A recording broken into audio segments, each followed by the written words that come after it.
So what I want to be when I grew up? Well, a child of the 50s, I think every child, male child born in the 1950s, thought they were going to be a baseball player.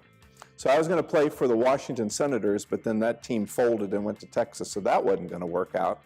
So then I thought I might want to be a professional chef, because that seemed kind of cool too, but that didn't work out. And then one day I got a phone call from WDBJ and they said, "Do you want to do weather?" And I said, "That's what I'm going to be when I grow up."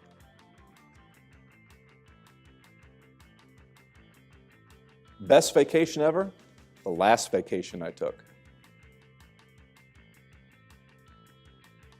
So one of the beautiful things about having children is that they drag you along as they listen to music as they're growing up. My boys are now in their young 30s and upper 20s, so they're not around anymore to guide me, but if it weren't for my sons, I would never have discovered alternative music, but I really like all kinds of music.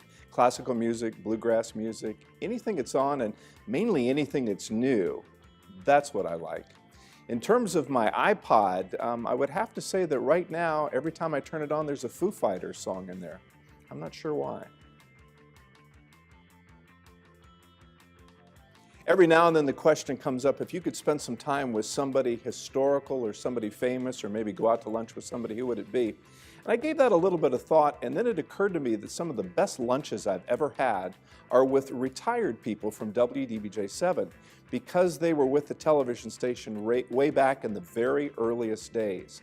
And the stories they have to tell about live television, about the people they met, about what a great time they've had. So few people actually have careers that they're so happy to go to work each day.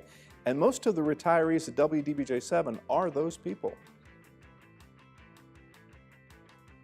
What do I like to do in my spare time?